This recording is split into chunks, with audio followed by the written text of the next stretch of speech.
Might as well find out where the best food is. From restaurant reviews to the fun of food from around the region to around the world. This is The Food Show with Andrew Coppolino on 570 News. And welcome to The Food Show again on a lovely Sunday afternoon. Coming down to the latter part of February. Glad to have you alongside. My name is Andrew Coppolino. And we are here every single week on a Sunday to tell you a little bit about what's happening in the food world around us, both locally here in Waterloo region and outside of the province, sometimes right around the world, depending on how I feel. I guess depending on whether I want to get local or whether I want to go global. So I'm glad you could join us either way.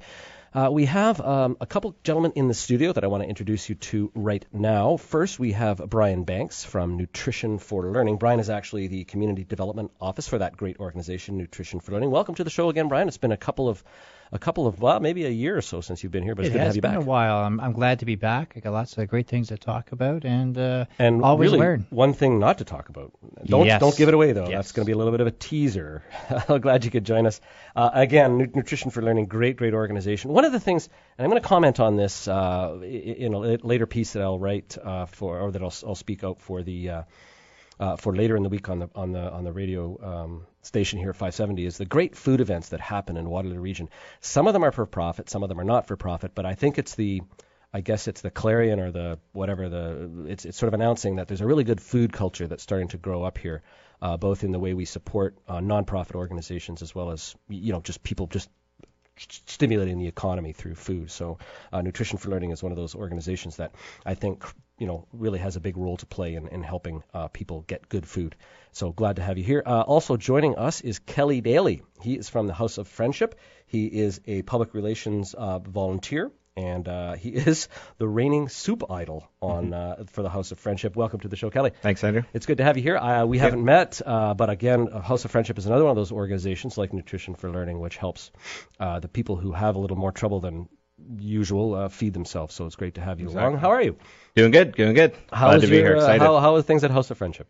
House of Friendship is good. It's busy. It's been a busy month. Lots fun to go. That's a good thing, but it's a bad thing, isn't it? I mean, the busier it is, the need is greater, I guess, is what we're talking about, isn't it? Yeah. Exactly. Numbers up to 3,491 hampers for the month of January. Okay, well, we'll learn a little bit more about exactly where those hampers are going and who puts them together and how people can get involved. Because one of the things I like to do on this show is to use it as a soapbox for mobilizing people to get out and help. I mean, most people in the region have the good fortune of being able to put good food on their tables. There are a number of people who can't, and I think it's up to all of us here who have the means to help out where they can and however they can, whether that's volunteer time or if you've got cash donations, whatever can help out. So we'll be talking to both of you gentlemen about that later in the program too. Based out of something that Galen Weston said about a week or so ago about farmers markets. It caused a lot of stir in the food community. And I wanted to try to set out on the record some clarity, I guess, of what was said, what wasn't said, whether things were taken out of context, but also maybe to get a viewpoint that hasn't been heard as loudly as maybe it could be. And we'll be talking to Tom Neufeld from the Farmers Markets Ontario organization. That's he's a board of director there. He's also a farmer from Vineland, Ontario. And I think he was at the conference at the summit. And one of the things that kind of disturbed me when I read about it is, did Mr. Weston say it in that way? It looks different when it's written out, in a newspaper report, rather than if you were there live to hear the sort of the context that was going around it. So we weren't able to get in touch with the Weston's folks in enough time to have them on the show here today. Maybe we'll do that in the future. We'll have a representative. But I'm hoping Mr. Neufeld from the Farmers Markets Ontario organization will be able to set some of this for us, clarify a little bit for us. Did you guys know that it's National Chocolate Mint Day? No. Now, I've never understood that pairing. I don't know about you, but my palate says those two things. I know a lot of people really love it, and I think there's been television sitcom series about one character's crazy. I think it was George Costanza or something on Seinfeld. Used to love chocolate and mint together. I don't see it, but today, the bigger question for me, though, is who comes up with these crazy, is there a chocolate mint lobbying association that sort of puts forward these kinds of Wheel of Fortune today? Let's see who it is. Tomato sauce day. Okay. But maybe a little bit more striking is in 1855, on this day, some very serious bread riots started in Liverpool, England. And that's always a sort of a Oh, you gotta say there's got to be more to that. No, there isn't. I mean, So that's all there is. toast gone wild. What happened? What's going on? No, it wasn't. I don't think it was people throwing loaves of bread at each other. I think it was shortage of bread. I think. Oh, okay. So, well, while we're on the subject of, well, first I have to say hi to Matt. He's the guy running the studio here for me. I can't run on and hit all the buttons at the right time, and Matt does that. So welcome back to the show, Matt. Thank you. It's good to be here. And you're going to tell us a little bit later about what your thoughts are on chocolate mint. Okay, I'm going to let you think about it for a little while. Yeah, absolutely. We'll do. Because I know you're a craft dinner expert. Okay, but let's do a food trivia. Mix the two. Matt, you want to play along too? Yeah, sure. Okay, here's some food trivia. And people at home, please play along. But remember, no wagering. This is a family show, and we don't want any gambling. But this is just a good-hearted food trivia quiz. These are difficult questions, and we'll just see how broad your food perspective is. So a biennial Eurasian plant of the goosefoot family, usually having a swollen, edible root, is widely cultivated as a food crop. An old Harper's Bazaar article says they are good for removing wrinkles and bags under the eyes. Are they A, potatoes, B, rutabagas, C, beets, D, kohlrabi, or E, carrots? Come on, where's that theme music? Man? I say carrots. Okay. I'm going potatoes. I have to go potatoes. No, you're all wrong. It's C, beets. Oh. There you go. Okay, so 0 for 1 for you guys. This one's again a difficult one. I wanted to make them tough. As this Chinese fruit of the soapberry family has a thin, brittle shell enclosing a sweet jelly-like pulp and a single seed, often dried. The most desirable varieties have atrophied seeds, which are called chicken tongue. There's a lot of red herrings in here. They are sweet with a slightly acid flavor. Okay, now the hint I'll give you is they sometimes end up in sort of extreme or gourmet sort of martinis. Oh, no multiple choice on this one. Extreme martinis. Yeah, not just a flavored martini. Lychee. Yeah, who said that? The Kelly Daly gets it. That's exactly right. Actually, I had one. There we go. Thank you. Okay, so it's 1-0 for you guys. Okay, this member of the rose family is a small, bushy, deciduous tree native to Western Asia and North Africa. The highly prized edible nuts are actually the seeds of a plum-like fruit, and as a matter of fact, the plant is related to plums and peaches. They are cultivated in southern Australia and California, and they occupy more farming area in California than any other crop except grapes in California. Are they almonds, macadamia nuts, hazelnuts, peanuts, or pistachios? Almonds? That's first. That's the right answer. They all, in fact, almonds. All right. Yeah. Many of our almonds. Yeah, give yourself a round of applause, Matt. Very good. Yeah, almonds. 400,000 acres of almonds. That's a lot of almonds. They're one of the biggest producers, I think. And this might be a little bit of an easier one, depending on what your background is, and if it's got some kind of a British background. Oh, there's a bit of a big clue there. What is it? None of your names ends in a vowel, I don't think. Oh, Daly, but that's not. What is the name? I'm saying you're not Italian, so what is the name for a hard-cooked egg enclosed in a sausage meat and then breaded and deep fried? Egg in a toad in a hole. Toad in a hole. Well, I don't know, but it sounds delicious. It sounds good, doesn't it? Yeah, it's a Scotch egg. Oh. Can we give you half a mark for that? Because it was a good. Give him a half a mark, Matt. Okay. This dish takes its name from the pan in which it is cooked, and it comes from the Latin word meaning pan or dish. It originated in the Valencia region. That's a region. That's a big clue there. Traditionally cooked outdoors and eaten right from said pan.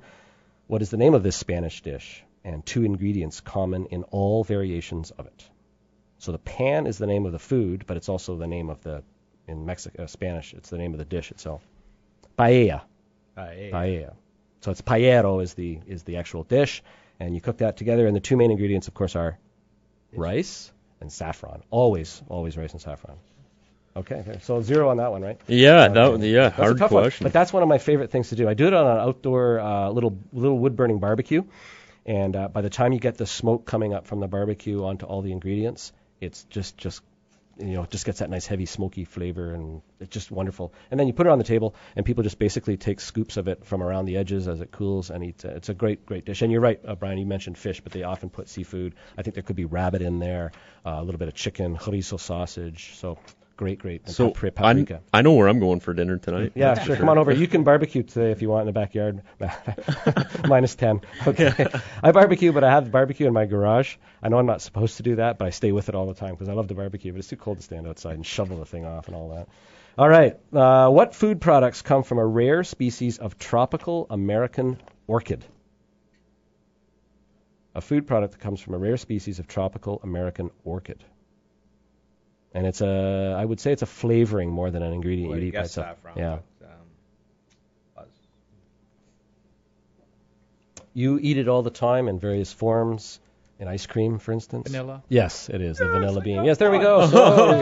So it's 1 to 1 to 1.5. Okay, we have a couple minutes left. Yeah, the vanilla is one of those great. It's a long bean, and one of the great things that I do with them is I use them and then I scrape all the little vanilla seeds out of it, and then take the pod part and dunk it into a jar of sugar, and just keep it in with the sugar, mix it around, add another one as months or weeks go by, and then you get your sugar gets imbued with this lovely, it's infused with this lovely sugar vanilla aroma, a vanilla flavor for there's just a little culinary trick for people. You got that, Matt?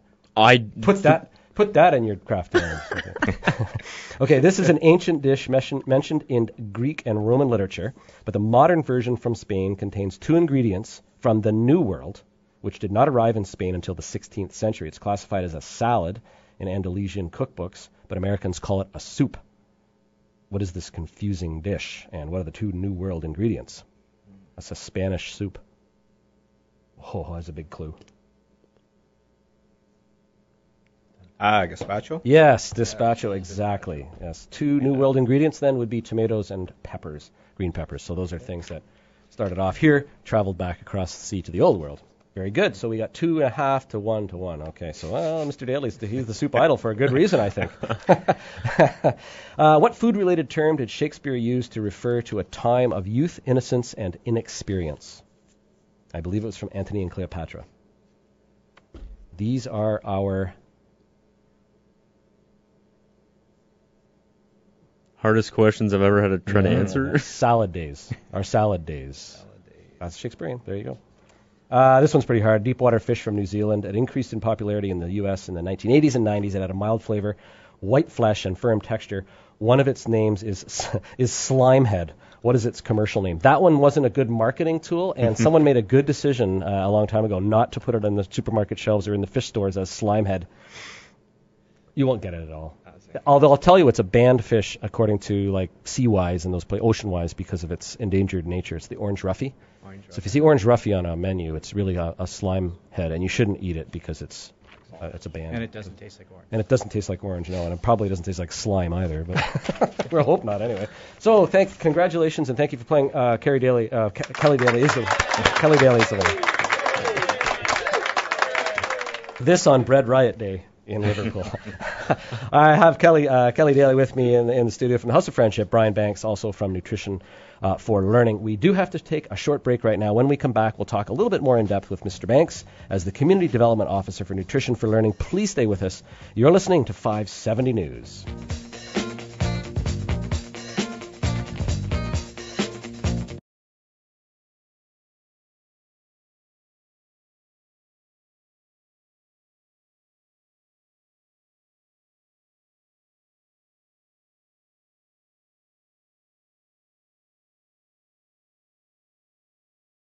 Find out where the best food is, from restaurant reviews to the fun of food from around the region to around the world. This is The Food Show with Andrew Coppolino on 570 News.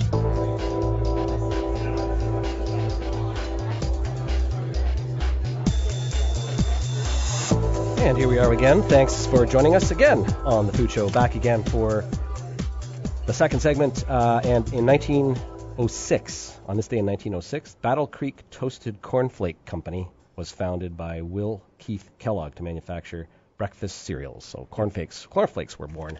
Mm-hmm. They were touted to, I believe, to be a health food, weren't they? They were they had all these cockamamie ideas about what was really good and nutritious and what you should eat, and so that was what cornflakes were supposed to be. Well, I believe. I understand his mission was to come up with something that was healthy for children to have for breakfast. Yeah. They had very unusual ideas about what you could eat and what you couldn't eat, and what you should eat, and what you shouldn't eat, and stuff. So, but They'll probably be saying that about us. 20 years. Those people from are now. eating Patagonian toothfish. Well, Brian Banks is the Community Development Officer for the Nutrition for Learning organization, great organization based here in Waterloo. And it seems he believes a picture of him muzzled and not talking is going to be worth 1,000 words.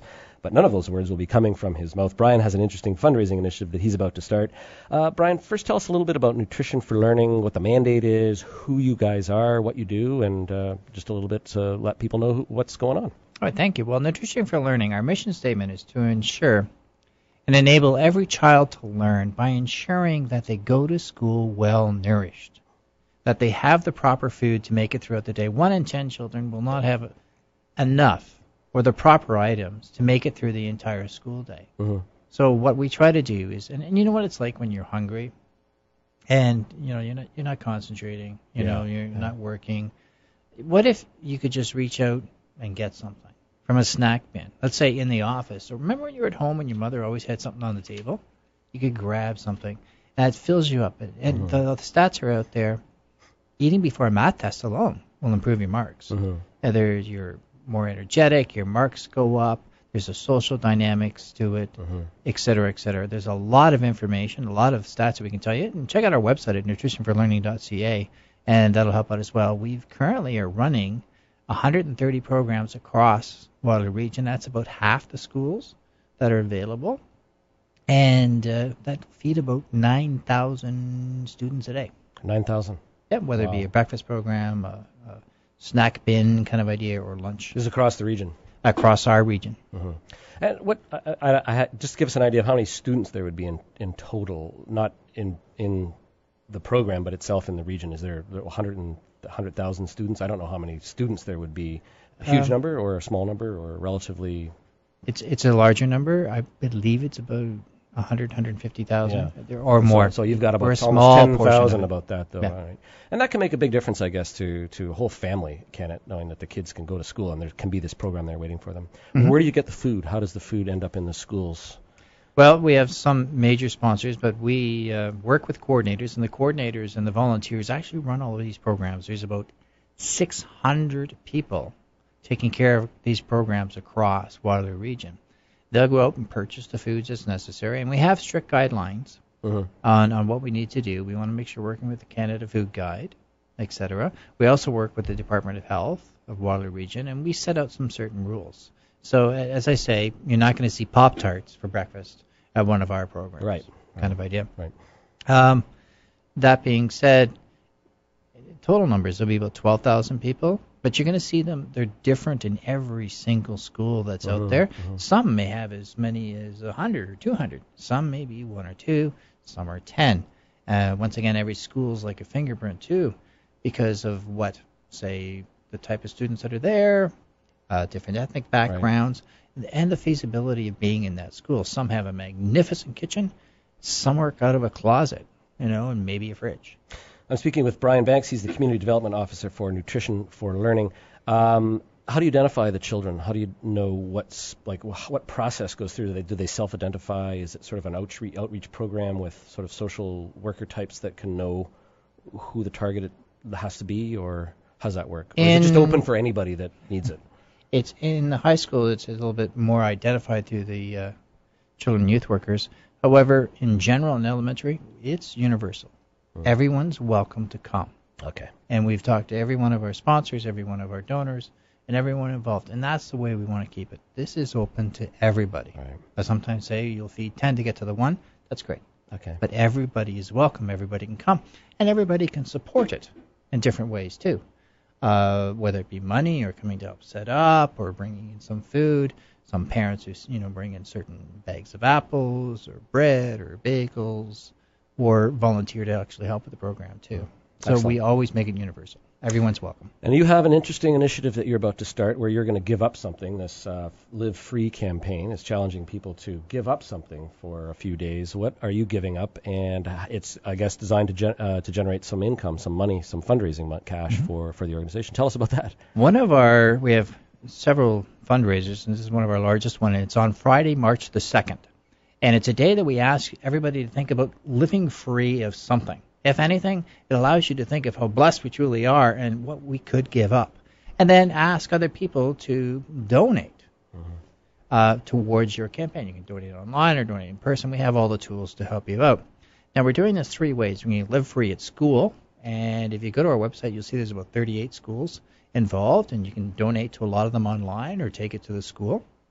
We have Live Free at Work, and we have Live Free at Life. Now, Live Free at Work, certain people are doing different things. You check out our website. There's one person who's going to live free of food for the day, and she's asking everybody to give up lunch, but she's going to actually make lunch for them. That would be hard. Yes. Making food while you're hungry. Some people are, say, with that Life, there's other people. Some are giving up meat for March. Some are giving up their voice, and that's what I'll be doing. I'm going to give up my voice for 3 days. I'm having a vow starting on March 2nd. Starting on March 2nd, 5 a.m. till 5 p.m. Sunday. And, yes, I'm getting a lot of ribbing from my friends because they know I'm a communicator. You're Irish, I think, too. You have the gift of the gab or not? You're not Irish? No, but I'm from the Isles. So I'm close enough. That would be tough. Not going to say a word. No. I've got the one I'll deal with through the day. That night I work with the youth group that night, and I know I'm teaching. They're already sort of trying to figure out how to make that happen. My computer will be with me at all times. I'll have chalkboards, so I can still make it through. A few seminars that weekend that I'm attending, so I have friends that I'll nudge to say a few words for me. And it is going to be difficult. And as I said to a lot of people, I'm more worried about that inner dialogue for 3 days. I mean, I've only got me to talk about, and I know me. Hearing my own voice inside of my head might be enough to drive me mad. Have you practiced at all? Have you thought about, just taking an afternoon by yourself and sort of really concentrating on not saying anything? Should anybody enter into the room? Honestly, I've been doing smaller, like 5 minutes at a time, then 10 minutes at a time, and then half hour, and then I'll build myself up. Unlike last year, I did coffee, and I didn't build up to that, and that was a painful expression. That was a painful day. Yeah. That really, whatever I made was not enough for that. Never again. So that's what I'm doing, and I've had a lot of wonderful people already helping me out. They understand that I'm doing this voice, or being voiceless, and there several have mentioned, well, that you're actually, by being voiceless, you're being a bigger voice. So thanks for doing that. And we can support you through a cash donation? You can support us through cash donations. You can drop them off to the office. You can donate online through Canada Helps. They'll give you an instant receipt, charitable receipt, that way as well. Do you have a target you're trying to raise? Personally, I'm looking for $500, and I'm at $280 All right. as of this morning. Perfect. So looking forward to anything that can help out, and I'd love to surpass this. There's quite a few other people giving up various items, even business-wise. There's one person giving up his paycheck for the day. He's for computer IT and any on-site visits, which is what he does all day. He's not taking the money. In fact, he's going to give it to that person for 50% off. Just walk over to the machine, donate the money when he's done, minimum 1 hour. So there's a lot of people involved, and we invite other people to think about what you would give up for a day, whether it be a chocolate, whether it be coffee, whether it be wine, or if it's just the price of a bottle of wine. Patagonian toothfish. Maybe give that Chocolate mint. Chocolate mint. Oh, no, not chocolate mint. Not today. Maybe I might second. Okay, well, give us more information about where we can go, maybe a couple of websites that people can go and find out more and get going and help. For our Live Free campaign, it's at livefreewaterloo.ca. And for additional information on Nutrition for Learning, go to our website, nutritionforlearning.ca. And they'll go back and forth. You can donate online at both sites. You can donate online to all the various programs that are going through the Live Free campaign at livefreewaterloo.ca. Perfect. Thank you, Brian. Thanks for joining us, and good luck with that. I don't know if I could. I think I'd rather give up coffee than talking, so I wish you well with that. Thank you. Good luck. That's Brian Banks. He is the Community Development Officer for Nutrition for Learning. Again, visit Nutrition for Learning at nutritionforlearning.ca. Learn more about this great organization, and as well livefree.ca as well. livefreewaterloo.ca. Thanks. Stay tuned. We have to take a short break, but we'll be back to visit with a local soup idol. You're listening to 570 News.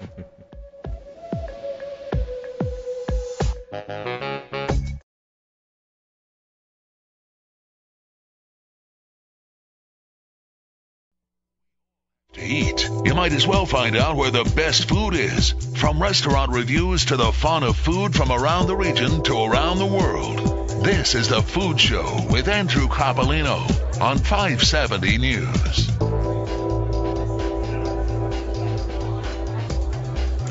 And here we are once again, back with The Food Show. Thanks for coming back.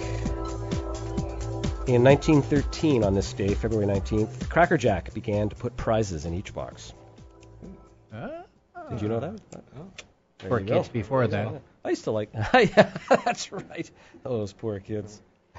Although I kind of like Cracker Jack, I have to admit. I never did like the prizes, though. Yeah. I have to say. I didn't know they were cheap, cheap, lousy prices. Even in maybe in 1913 they were worth more. Still fun to look for.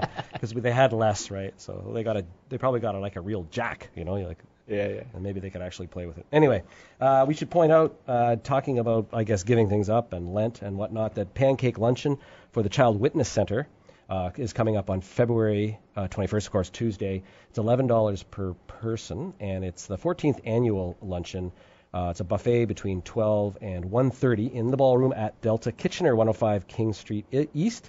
Pancakes, bacon, sausage, ham, sliced fruit, juice, coffee, and tea. The host and sponsor is the Delta Kitchener Waterloo. The food sponsor is Pillars, and the proceeds benefit the Child Witness Center. Visit childwitness.com for more information, caring and support for child victims. Another good cause. And again, as I've said before, it centers around food. So, I mean, it's a great way to build community and fill tummies and make people healthy and happy. And that's, I think, one of the goals of food. And certainly what we're talking about here today is going to be making people healthy and happy. Joining me now is Kelly Daly, and he's going to tell us a little bit about a thing that's called Potato Blitz Month for the House of Friendship. There was Don Cameron Potato Night at the Kitchener Rangers game back at the end of January. February 11th, you had a supermarket blitz, I believe. And Brian, I think you were involved with a volunteer at that organization. I was at the Zare store in Pioneer Park raising up some money and quite a few pounds of potatoes. And now there's a community potato lunch that's happening on February 24th and a soup idol contest. And joining me, of course, Kelly Daly is the reigning soup idol and a volunteer with the House of Friendship. How does it feel to be a soup idol, a local soup idol? Well, we're bowing to your culinary prowess. Yeah, it was quite the surprise. So I've been involved with the potato lunch for a few years now. As a volunteer, so making soup one of the items for the potato lunch. And we had this, it really just started as an idea. We thought about having a few of us bring our own concoctions of potato soup to the luncheon. So last year it really just was an idea.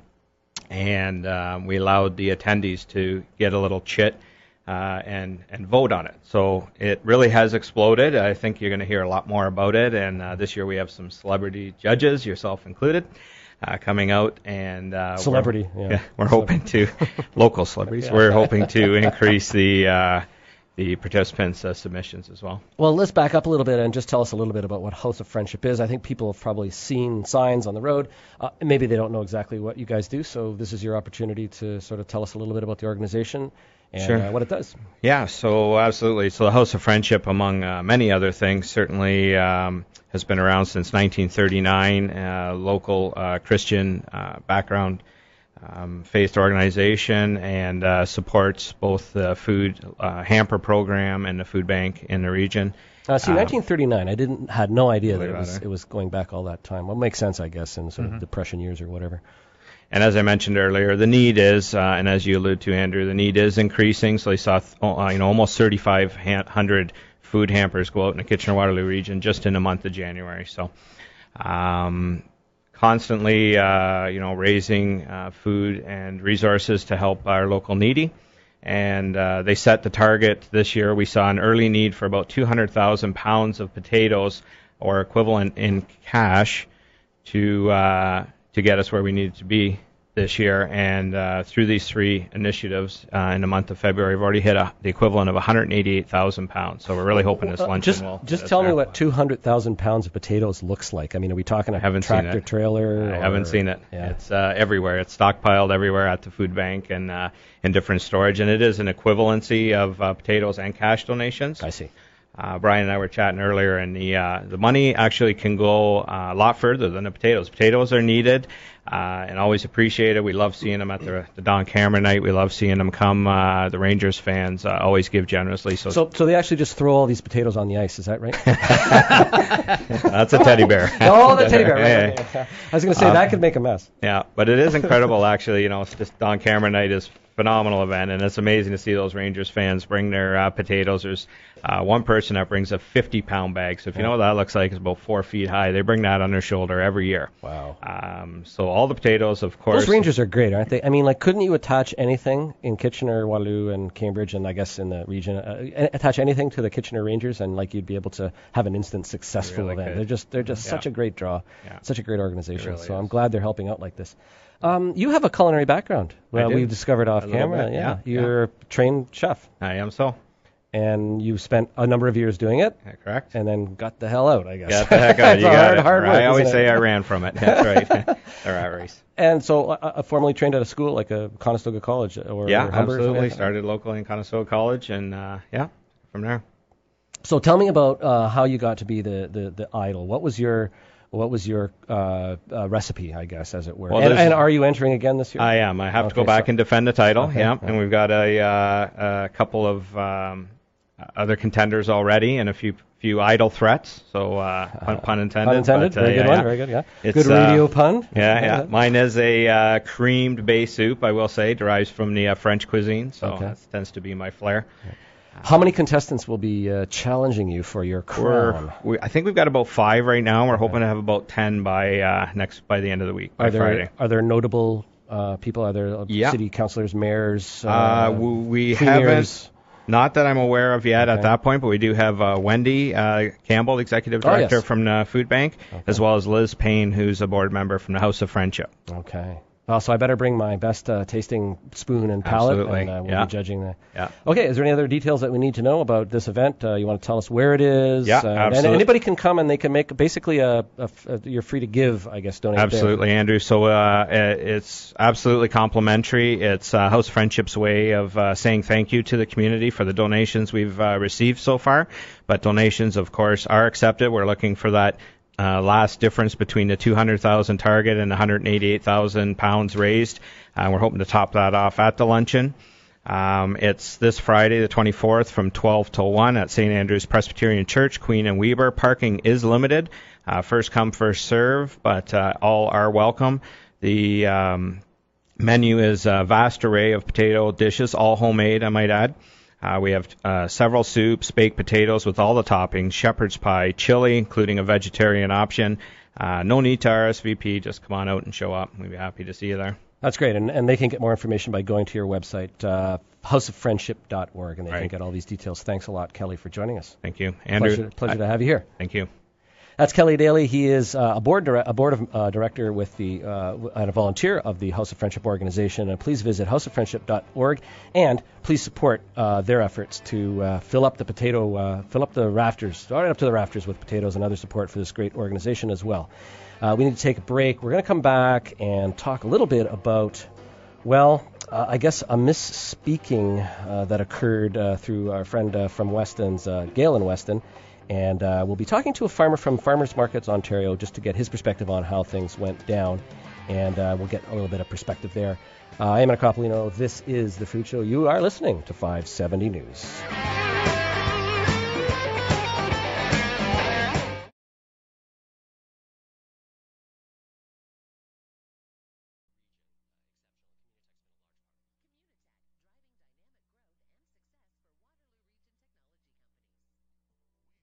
To eat, you might as well find out where the best food is. From restaurant reviews to the fun of food from around the region to around the world.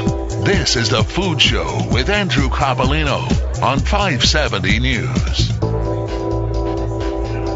And welcome back. Once again, the last segment of The Food Show. Just going to throw over here to Kelly Daly. Really quickly, the modern world has obviously impinged itself upon us in many, many ways. We can get involved with the House of Friendship organization via our mobiles. Do you want to tell us a little bit about that? Yeah, absolutely. House of Friendship launched this exciting new program. Spent a few years researching it. Just launched it at the last Don Cameron night. It's text to give, so you text the word share to the number 41010. and just type the word share, and you get $5 on your cell bill. The interesting point is that in terms of the potato blitz, that $5 can actually buy 29 pounds of potatoes. So they leverage an ongoing purchase through a local wholesaler for about 15 cents per pound. Okay. And this text to give is ongoing throughout the year, not just for the potato blitz as well. I wanted to mention. Good, thank you. Thank you. Well, a little while ago at the Canadian Food Summit, about a week or so back, Loblaw's president and CEO Galen Weston said farmers markets are great. One day they're going to kill some people, though. Well, needless to say, that got a lot of people upset, and it caused a little bit of hurt for the executive chair of Canada's largest grocery store chain, Loblaw's Company, Inc. So we wanted to know a little bit more about the miscommunication, I guess we shall say. So on the line is someone who was at the summit and heard the remarks. Tom Neufeld is a farmer from Vineland, Ontario, and a board member with Farmers Markets Ontario. Hello, Tom. Thanks for joining us. Hello, Andrew. You were at the summit. What did you hear, both sort of between the lines and directly? Well, it's interesting. I mean, you just gave the quote there. It is exactly what I heard, and I was sort of dumbfounded by it sitting there. Just about knocked me off my chair. I couldn't believe that he would say that. But just to preface this a little bit, this was sort of his baby. He was a keynote speaker there, Galen Weston was, and he had this big presentation to begin it all. And he had wanted to sort of position himself as, I think, someone who is working towards this altruistic idea of having a comprehensive food strategy for Canada. Mm-hmm. So when he made that little gaffe there, I'm not sure where that came from. But I have a suspicion that there is some mild concern that maybe we are a competition for Loblaw's chain stores. What was your general impression of the way people did react? Here's what I see happening, and I read some reviews, not reviews. I read some reports of it, and I'm always wary as a member of the media that what things that I say aren't taken out of context, and I think maybe some of this stuff was taken out of context. However, he did say it. I don't know if he believes it or not. We'll take him at face value when he says he doesn't believe that. But what was the sort of the general feeling that you got from people in response to this? What were people sort of thinking or speaking out loud, I guess, when you were talking in sort of whispered corners, I guess, at the summit? Well, those of us that were involved in smaller scale operations of agriculture and not on the scale of food distribution that they are, some of the movers and shakers there like himself or the McCains, they, of course, wanted to help shroud that clumsy comment in the arena of food safety. But it's not what I was hearing him talking about at the time. I believe it was an honest gaffe. And I think for him, it's not really a dangerous thing to say I made a mistake. In fact, I think it would increase his stature if he would say, I made a mistake there. I actually believe in local food. I actually believe in farmers markets. We're in the food business together, which I also believe we are in. Not everyone is going to be able to source their food from a farmer's market.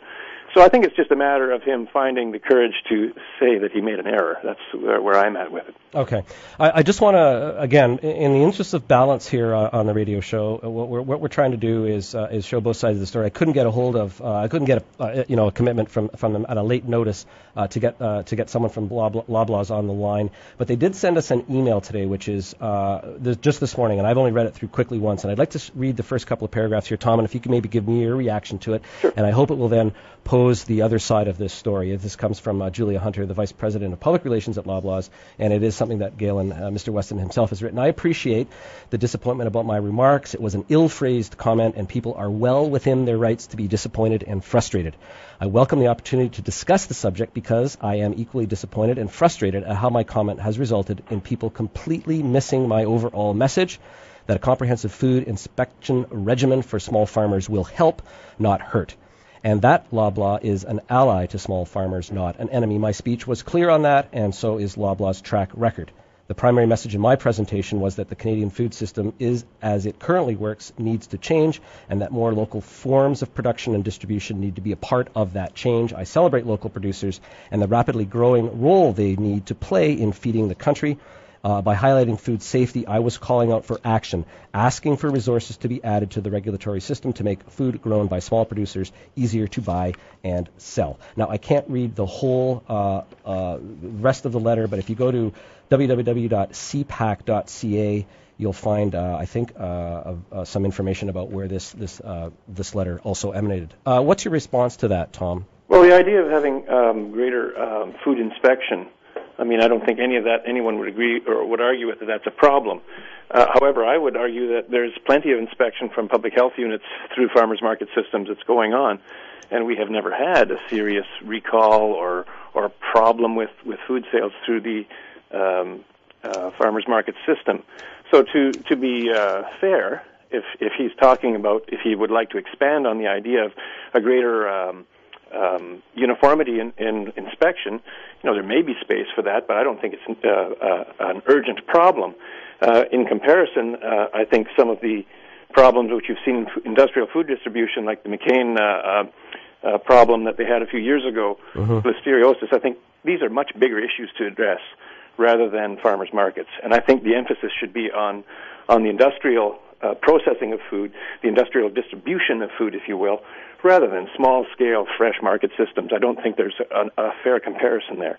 Okay. They say, actually this isn't they, this is a University of Guelph professor, chair of the university's food science department, Art Hill. He said that food sold at farmers markets carries a higher risk of foodborne pathogens because it isn't subject to the same rigorous controls within the larger industry. What's your reaction to that? I would completely disagree with that. If you have, for instance, sprouts coming from California that have been sprayed with some effluent in terms of their growing down there and then transported here, there's been lots of time for problems to develop. Whereas if you're buying something from a small-scale producer here, who's not doing a 500-acre field of strawberries, for instance, you have a much less chance of finding problematic pathogens on your food product than you would of something that has traveled, that has been produced en masse. So I don't really think the scale is what we're not really making the equation fit with here. Most farmers markets have small-scale producers, which are picking things fresh and selling them fresh, whereas the larger system is forced to work out of larger economies of scale, and that's wherein I see the risk much more, honestly. I'm speaking with Tom Neufeld. He's a farmer from Vineland, Ontario, and he's also a director on the Farmers Market Ontario Board. It's an organization. You can visit them at farmersmarketontario.com. Tom, what I'm hearing here now is, or what I'm reading in all of this, is there seems to be 3 or 4 separate bodies or groups that really haven't come together. We've got food scientists at the University of Guelph. We've got farmers markets and farmers who are selling their product at farmers markets, and we've got large food organizations. Are these people not talking together? Is it something that's like the summit? Should there have been more farmers there? Do we need to create a dialogue and an organization where they can come together and really discuss these issues away from the sort of the glare of the media and where things can get taken out of context? Absolutely. I think this is exactly what needs to happen. I think there should have been more farmers at this food summit. I think there should have been more participants from civil society rather than the overload of business which was there. There were token, as I would see it, token inclusions of some of those kind of people. But I think it's a big tent issue, and it requires much more dialogue and much more harmony amongst all the players in it. And I don't use the word stakeholder because there's many players in this. There's consumers and there's producers. And there needs to be a whole lot more interface between them all. If I can get Mr. Weston on the show or somebody from Loblaws, would you join us for a conversation and we can have a little dialogue? Oh, it would be wonderful. Thanks a lot, Tom. I appreciate your time and for setting the record straight from what you saw, and I'm glad that we got a voice from somebody who was actually there and heard and was able to interpret all the nuances and things that happened during this conference. Very good. I was glad to be part of this call. Thank you, Tom. Okay. Tom Neufeld is a farmer, as I've said, from Vineland, Ontario, and he's a board member with Farmers Markets Ontario. For more information, visit farmersmarketsontario.com. For that, and of course, you can visit Mr. Galen Weston's comments at cpac.ca. And I think there's some videos and things there of him making these comments. Well, there we have it, gentlemen. We're just about out of time, but just a quick reaction to Mr. Neufeld's comments. Anything that stood out for you, Brian or for me, Kelly? It was really there needs to be this conversation.